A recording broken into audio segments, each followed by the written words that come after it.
신화에는 변신이 자주 등장한다. 우리의 조상은 곰이 변신한 웅녀였다 하고 중국의 신 반고는 중국 대륙으로 변신했다. 또 그리스 신화의 제우스는 필요할 때마다 여러 가지 모습으로 변신했다. 현실에서는 불가능한 변신이 신화 속에는 어째서 자주 나타나는 걸까? 그것은 변신 속에 인간의 꿈이 반영돼 있기 때문이다. 변신 속에 담은 인간의 꿈과 욕망, 그리고 희망의 이야기들을 신화학자 김원익 박사를 통해 들어본다.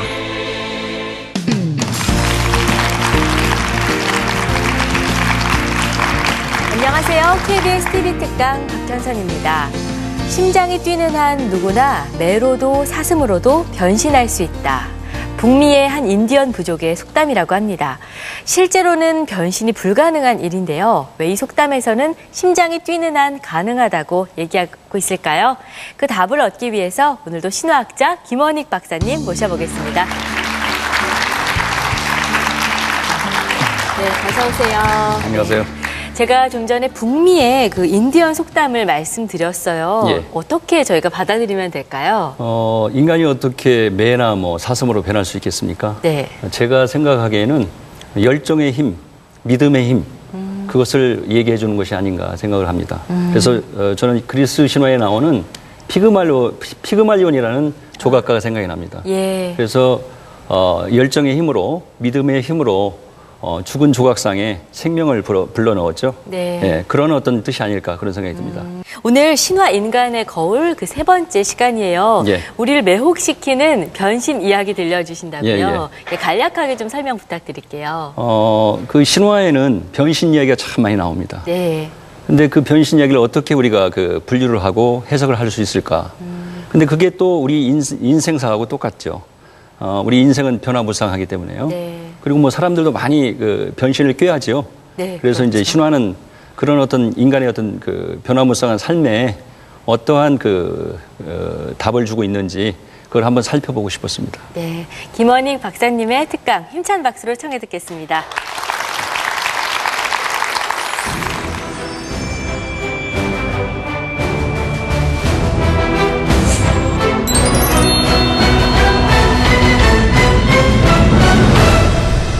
그리스 신화에는 수많은 그 변신 이야기가 나옵니다.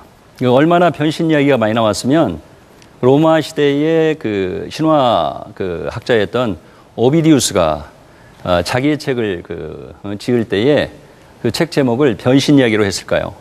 오비디우스의 변신 이야기를 보면 수십 가지의 변신 이야기가 나오죠. 그래서 그 변신 이야기를 보면 그 얘기를 여러 가지 유형으로 우리가 나눠 볼 수가 있습니다. 그러니까 그것을 이렇게 구체적으로 하나하나씩 소개를 하는 것보다 유형을 여러분들께 소개를 해드리는 게 좋을 것 같습니다만은, 첫째는 주인공이 위험을 피하기 위해서 변하는 유형이 있습니다. 주인공이 위험을 피하기 위해서 달아나다가 변신을 하게 되죠. 그러니까 아폴론과 다프네의 얘기에서 그 얘기가 나옵니다. 그래서 아폴론과 다프네는 사랑하는 사이였었죠. 근데 이제 그 아폴론이 어느 날 숲속에서 그 에로스 신을 만납니다. 근데 이 에로스 신이 황금 화살과 나파살을 갖고 있죠. 그러면서 굉장히 그 사람들을 놀리는 경향이 있습니다. 근데 그날따라 아폴론이 아마 뭔가 심술이 났던 모양이에요. 그래서 그 아폴론이 에로스한테, 그 에로스가 어린 모습으로 이렇게 등장을 하죠. 그래서 어린아이가 그런 무기를 갖고 놀면 되겠냐 하고 이제 놀렸죠. 그러니까 이제 이 에로스가 자존심이 상했던 겁니다. 그래서 이제 한참 이후에 기회를 노리고 있다가 숲속에서 아폴론과 다프네가 놀고 있는 그런 장면을 목격을 하게 된 거예요. 그래서 좋은 기회다 이렇게 생각을 하고 이 아폴론에게는 황금 화살을 날렸죠. 황금 화살을 날리면 불같은 열정이 솟아오릅니다. 그렇죠? 그 다음에 이제 이 다프네에게는 나파살을 쏘았습니다. 나파살은 그 미움의 증오의 마음을 불러일으키죠. 그래서 이제 아폴론이 다프네에게 이렇게 다가갔지만 이 다프네가 아폴론을 받아주지 않았죠. 그래서 이제 도망치다가 결국은 잡으려고 하는 순간에 이 다프네가 하늘에 기도를 해가지고 다프네가 뭘로 변신을 합니까? 월계수로 변신을 하게 됩니다.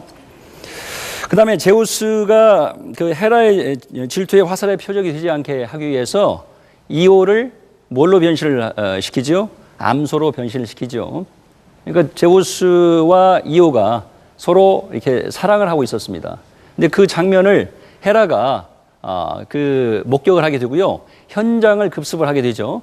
근데 제우스가 약간 빨랐죠. 그래서 이오를 암소로 변신을 시킵니다. 그러니까 헤라가 현장에 와서 보니까 그 이오는 없고요. 암소 한 마리만 있는 거예요. 그래서 이제 그 헤라가 벌써 눈치를 채고요.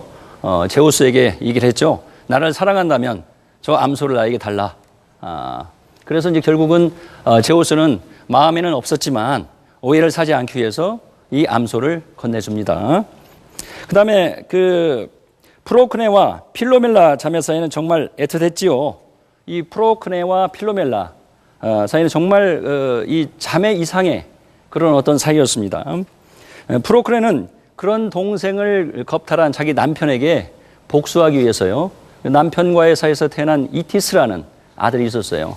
그래서 이티스를 요리를 해서 정말 끔찍하죠. 자기 남편에게 먹였습니다. 근데 그런 사실을 나중에 남편이 알고 칼을 들고 요 두 자매를 추격을 합니다. 그래서 마찬가지로 잡히려는 순간에 하늘에 기도해가지고 자신은 밤꾀꼬리로 변신을 했고요. 동생은 제비로 변신을 합니다. 그 다음에 둘째는 안타까운 죽음에 대한 보상으로 변신을 하는 겁니다. 그래서 이것은 아프로디테와 아도니스 사이에서 이제 벌어진 사건인데요. 아프로디테와 아도니스가 굉장히 사랑을 했죠. 아프로디테는 사랑의 신답게 그 많은 신들이나 그 다음에 인간들과 사랑을 나누었어요.